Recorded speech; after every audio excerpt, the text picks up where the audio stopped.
Herzlich willkommen beim Webinar der Marketing-BÖRSE. Hier frischen Sie Ihr Marketingwissen auf. Gleich hören Sie Fachexperten live. Good morning.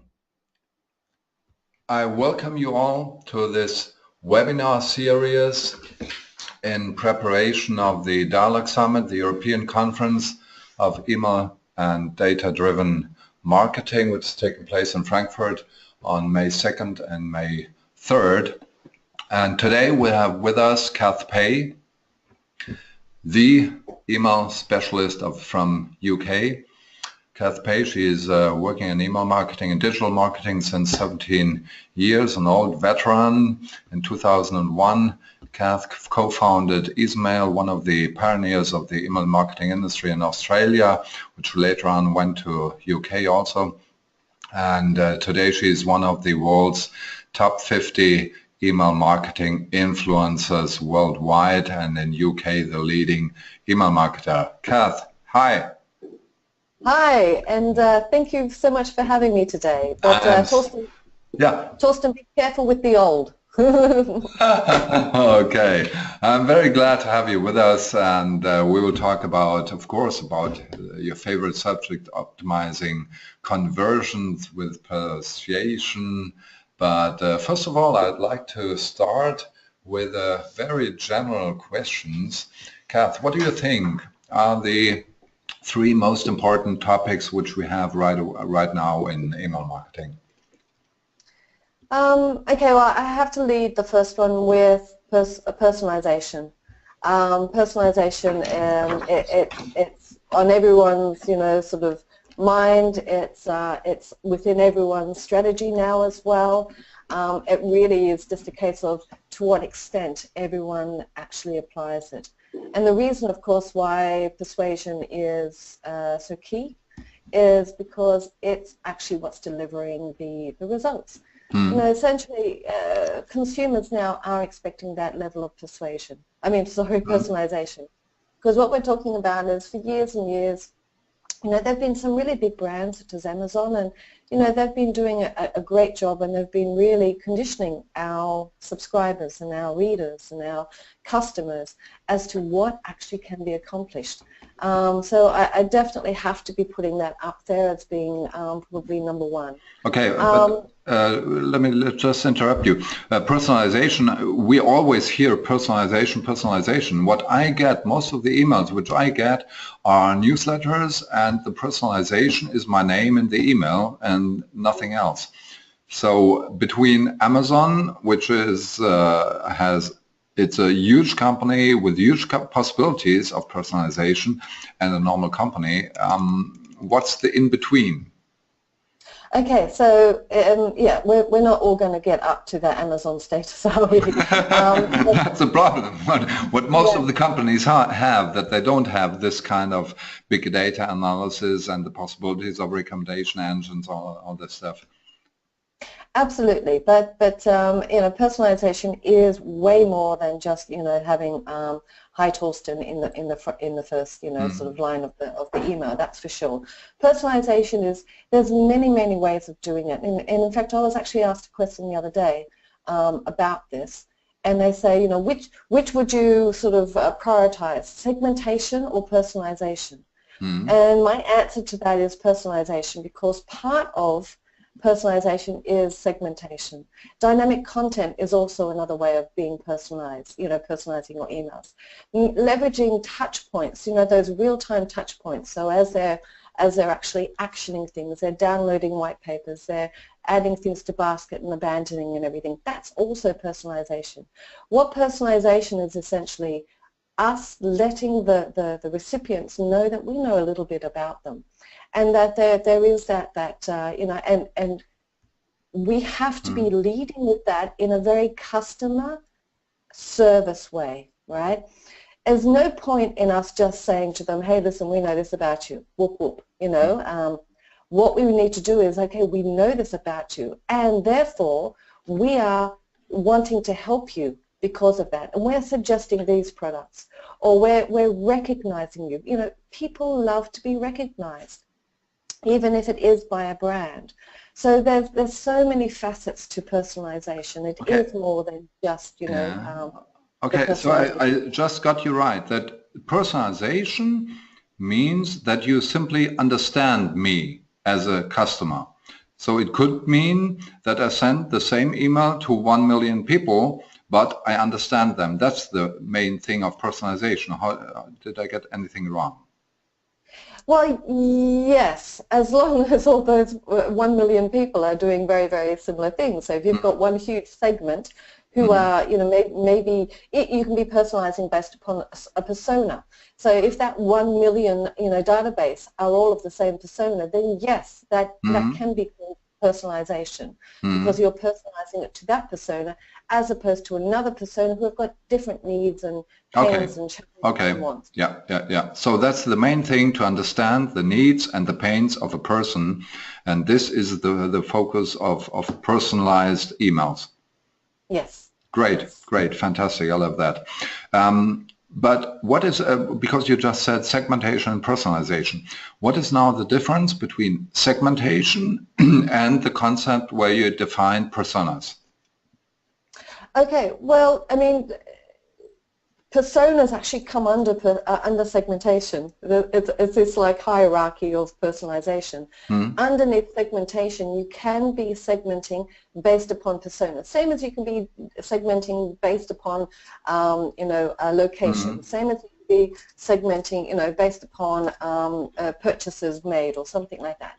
So what we're talking about is in developing these personas. And what I love about developing personas is that not only are we delivering them the content that they're wanting, but we can also be, you know, if it's a B2B scenario, then if it's we've got different personas, maybe we've got a CEO or maybe we've got a marketing director. Well, we want to be understanding that they've got different remits, they've got different pains, they've got different challenges, and we want to be talking to them differently.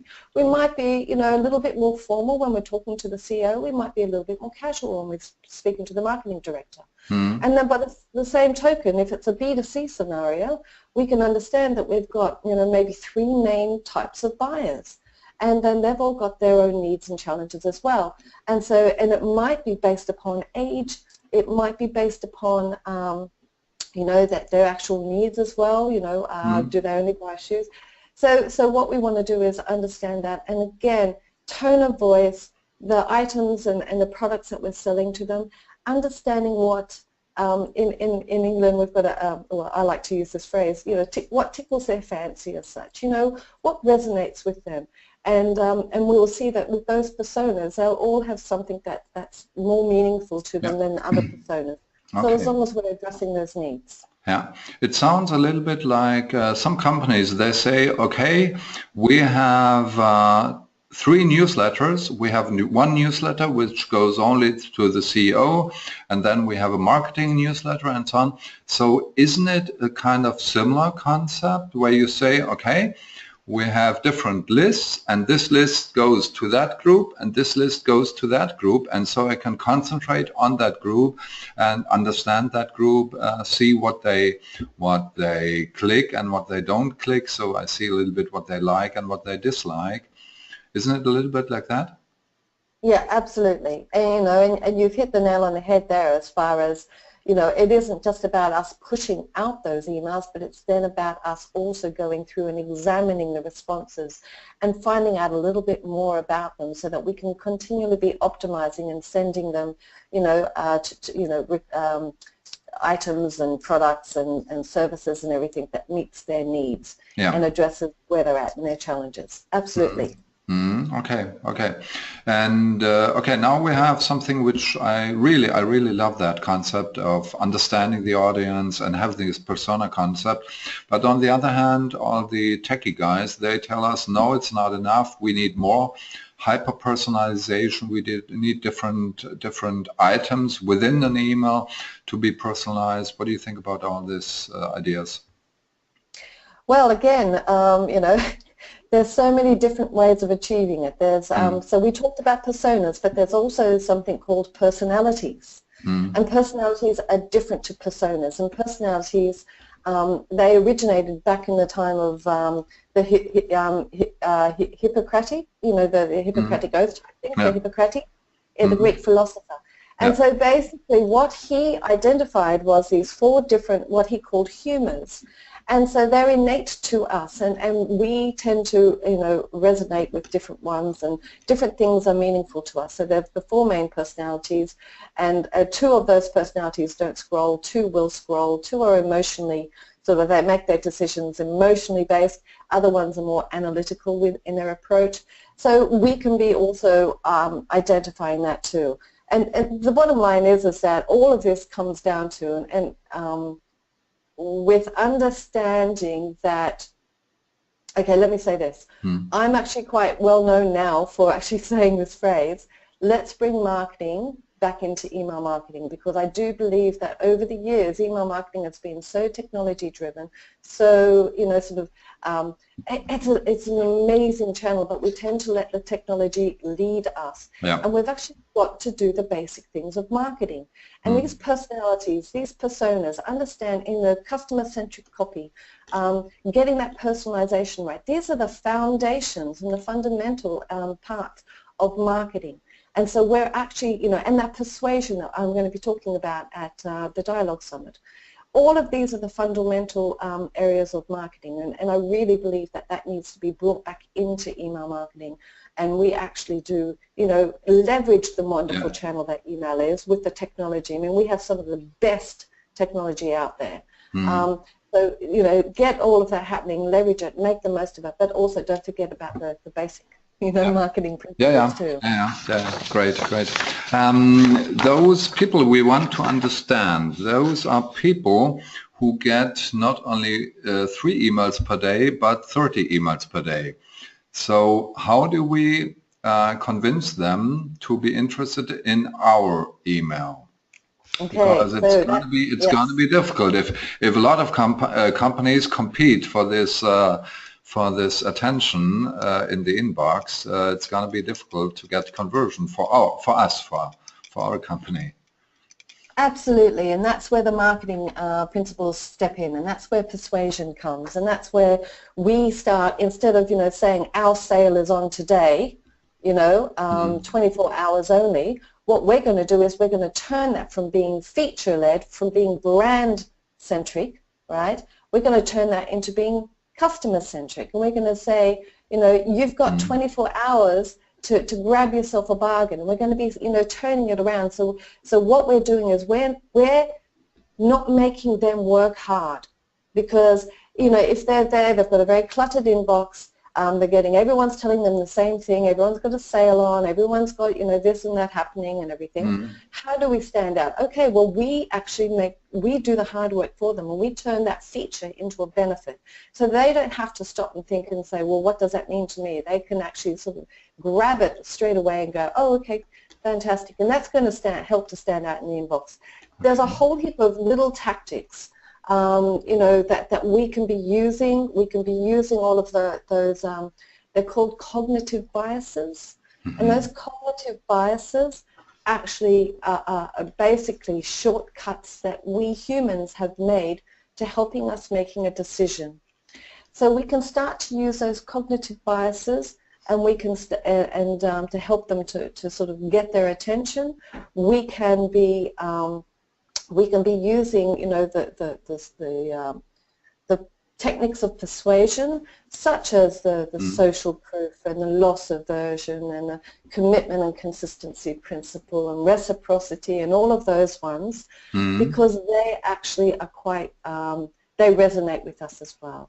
So there's a lot of tactics that we can be using, and this is, like I said, bringing that marketing back into email marketing and really making sure that we actually stand out in the inbox. Okay, what are the main cognitive biases? You just said social proof. What else? What else are these biases? So reciprocity is a pretty key one. Reciprocity is basically talking about the value exchange, and the bottom line is that I'm sure we will all nod when I ask this question. Have you ever either said verbally or mentally said to yourself, when someone has done you a favor, you say, I owe you, right? That is the reciprocity factor in action. What this simply means is that we as humans don't like to be indebted, so that we like to make the score even as such. And we can be using things like, particularly when we're talking about list growth, we're talking about getting permission, we can be using the reciprocity factor and making sure that we're making the most of that by offering them something of value, and therefore they're kind of feeling a little bit indebted to us. And again, that could be a white paper, it could be a webinar, it could actually be 10% off or anything, something like that. And so what they could go, okay, well, so what you're giving me is something of value, so I need to give you something in exchange that equals that value. Okay. So that's the reciprocity factor. Okay.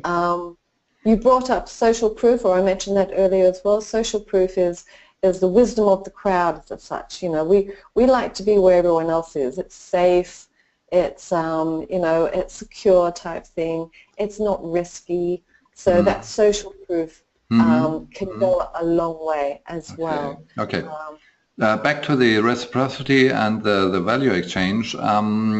10% off is what I hear most. So most of the companies, at least the retailers, they send me email, and what works best is always this sale, 10% off, and so on. Is this good always to come with the same offer, which is, it shows me that there is no value because I always get a reduction of the price. I think it's also risky if you send this in every second email. Absolutely. No, so when I was saying the 10% off, I meant that as a sort of like a gift for signing up, for getting permission. So, okay. But I totally agree with you. Sending 10% off, what you're doing there is you're every email, irregular and everything like that, what you're giving them is you're conditioning them to that they're only going to buy when you're giving them an offer, right? And then also, because of that, because they know that if they don't take advantage of this offer now, next week when they get your same email, it'll have the same offer. Yeah. Exactly. So there's no reason for them to actually buy now. Yeah. And not only that, it's, we're all familiar with banner blindness. It's the same sort of thing as well. We all become very, very, blasé, and we kind of tune out those subject lines which are saying the same thing all the time. And that's why we need to have that variety. Variety is crucial to sort of, waking them up, snapping them up, getting their attention, offering them something different, and coming at it from a different angle as well. And this means, so that, again, we're not talking about the brand-centric, we're talking about the customer-centric. We're thinking about what is it that our customers do want. And that means that, yes, we probably have to work a little bit harder. We have to be a little bit more creative. We have to go in and delve into our data, into our historic data, and we have to see what worked and what didn't work, and hey, let's go and try a variation on that. All of that sort of thing. Okay. Yeah. If we go back to the value exchange, so one offer is that I get a better price. One offer is, you said, white paper webinar, which is mostly for B2B. What can we offer in B2C, except that we have a special price? What else is the offer we can give, except the price? Yes. So, well, you can be access to other people, or maybe, so maybe if there's a special club as such, something to make them feel special, something that's just giving them that kind of incentive. It doesn't, like you said, it doesn't always have to have a monetary value. But the other way of doing it, of course, is, if we're now talking about list growth, the way I like to think about list growth, and particularly if we're talking about a B2C, we're talking maybe retail and everything, what we want to do is we want to make the most of our budget. We have driven them to our site, generally via a PPC ad or a banner ad or, something. It has cost us money to drive that person to the site. So what we want to do is we want to make the most of that budget, and we want to capture their permission. So, and then we can be nurturing them, and we can be selling, that's when we can be emailing them and getting their sale that way. The chances of them being driven to the site and buying there and then are very, very slim. But that is what most retailers tend to be relying upon, and I think it's a huge shame. So in my opinion, what we need to do is make sure that we've got that subscribe, to hear our offers, to hear our news and all that sort of stuff, very, very prominent. And we don't want to ask for too much information, right? We really want to just ask for minimal, because all we're doing is saying, hey, listen, we're going to give you offers and everything. So we can't ask for too much. And then what we're doing as we go along, that's when we'll be collecting more data. Yeah, sure. That's the best way. Especially in Germany, we have the same problem if you collect too much data, so that people don't sign.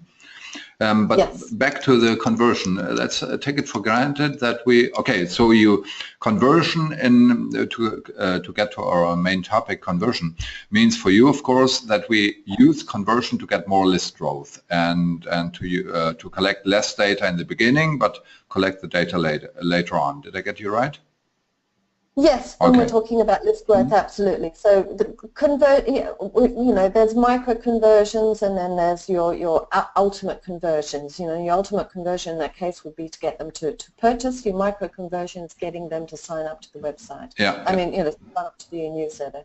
Yeah. So, and conversions are whatever your objective is. And again, I think email tends to be one of those channels that we forget about objectives, and we just sort of get into this rut, and we just sort of do things, it's very systematic, it's very often very rushed because we tend to be under budgeted, and so we kind of forget about the basics. And the basics are meaning that we need to be saying, why are we sending out this email? What is this form meant to be doing? What is the purpose of this webinar? All the rest of it, and make sure that our objectives are very, very clear and our messaging is very, very clear, and we're doing everything. So basically, if I go back to the list growth side of things, often people sort of don't focus so much on, what is the purpose of this. They think we need X amount of data, and that's it. So that's their objective, is we need X amount of data, right?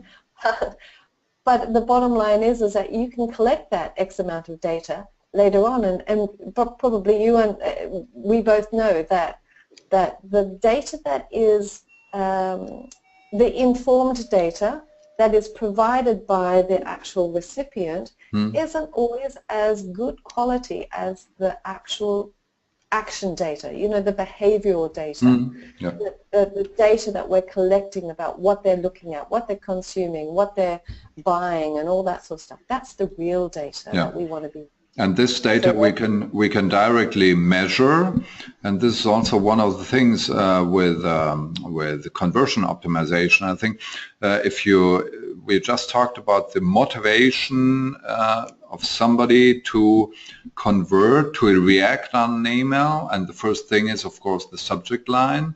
So a lot of people tend to make A/B testing of subject line in order to optimize the conversion.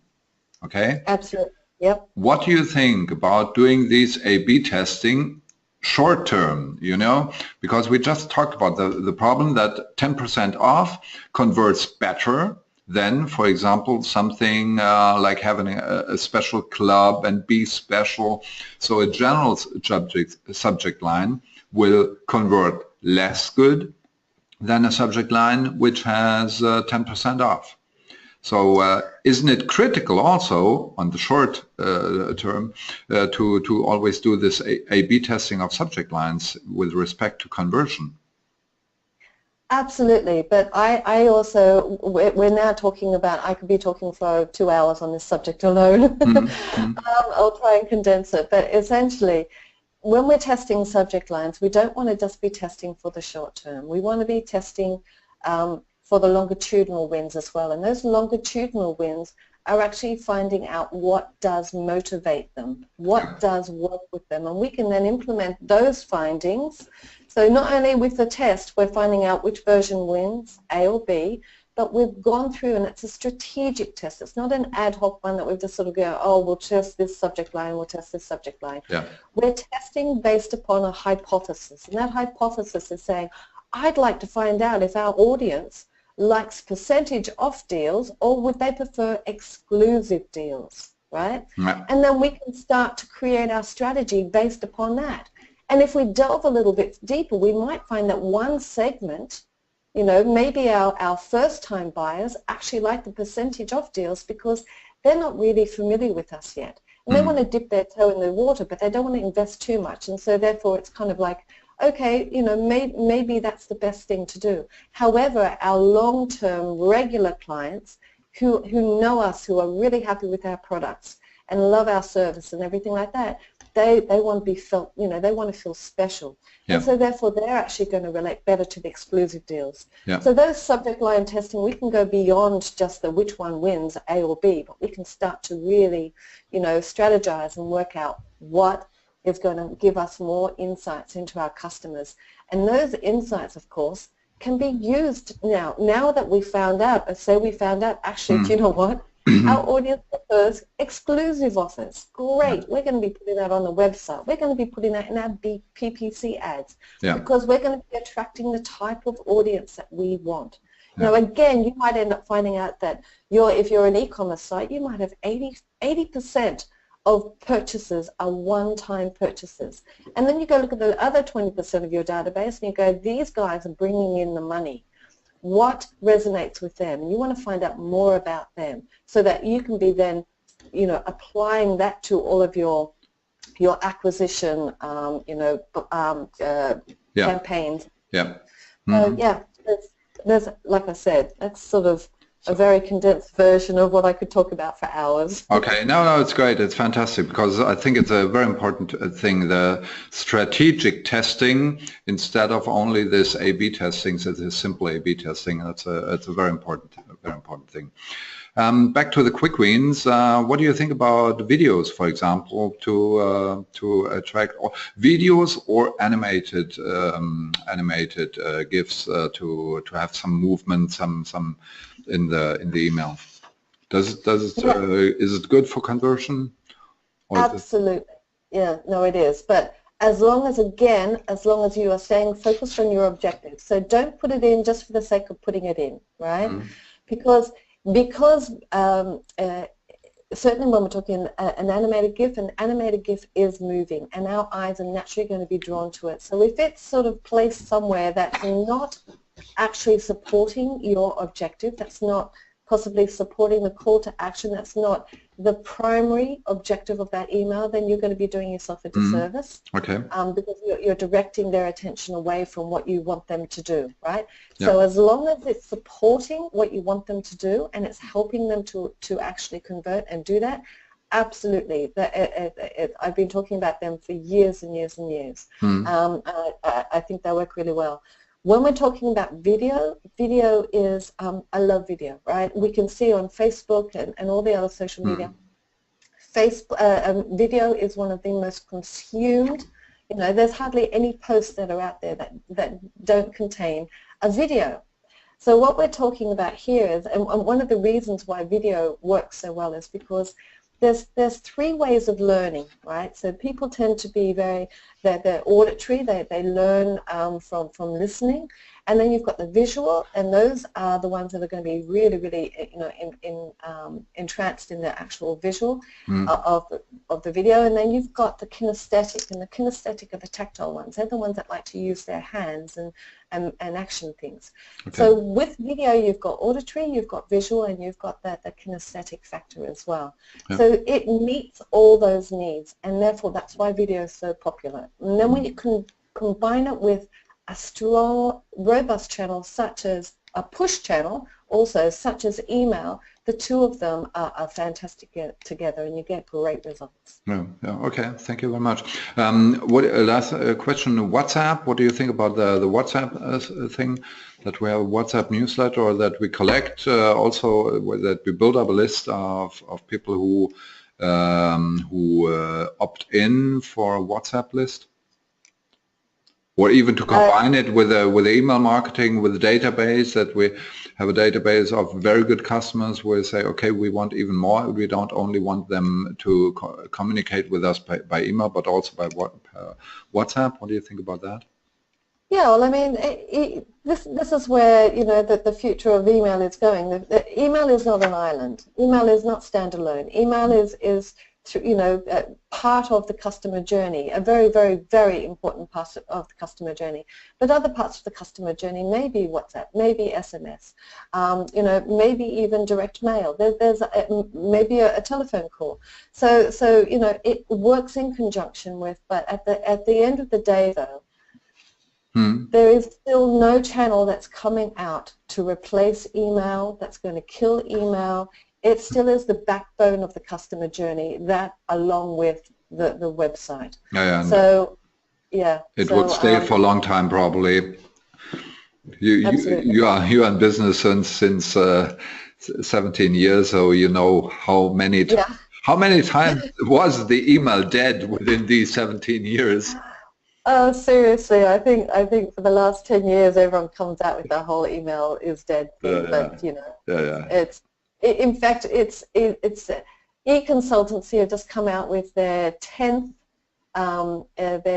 email marketing census. And for every year for the first 8 years, it was alternating with search and email. We're in position number 1 for the best return on investment. For the last 2 years, email has taken number 1 place. So it's so far from dying, it's not funny. I believe. Okay, two last questions. One, do you have a special brand or maybe several brands where you say these brands are really excellent in email marketing? Oh, so it you don't have to. If you don't want to answer, you don't have to. But is there anything, for example, in the UK, which we Germans should have a look at? Yeah. So Hilton honors. I mean, bless them. They've got a wonderful topic. They're talking about travel, and it's more than travel, but they do talk about travel, and travel is one of those things that does get our attention. So they're off to a good start in the first place. However, they don't just rely upon that. They have their copywriting is wonderful. It's very emotionally evocative. It captures your attention. It sends you off and going, oh yes, I would love to. It creates that that desire that you need to actually be going and actioning. So I do like their emails. I think that they do a good job. And one of the things that does stand out to me is their copywriting, and and that is because, like I was saying beforehand, because email tends to be one of these channels that oft forgotten. It doesn't have its own skilled copywriter. They tend to sort of have, okay, you're an email marketing campaign manager. Great, you can write the copy. You would never get someone to be writing a direct mail copy who was not skilled in writing copy. But that happens with email. So it stands out as far as that goes. Okay, great. So my very last question: what do you think? What do you think will change, or what is the most important thing which will change in email marketing in the next 5 years? What is going to change? Ooh, okay. This is one of my favorite topics. Okay, it was the final question, and maybe I give you two minutes to answer the question. Oh my goodness, the pressure. Okay. Okay, 5 minutes. Okay, machine learning.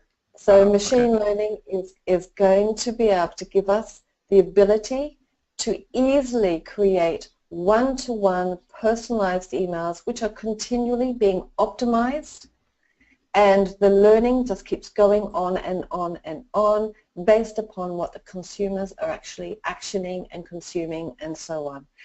I believe, what I was saying beforehand, how email's got some of the greatest technology, it's continually evolving. And, using algorithms and automation, and then, of course, adding on top of that the persuasion, the persuasive design and copywriting and everything, the channel's just going to go through the roof, seriously. Okay. So, yeah, machine learning, those algorithms, going to make a big change. Sorry that I ask another question, but it's related to this. If you say one-to-one emails, that means that the whole system, the whole machine learning system, needs special content.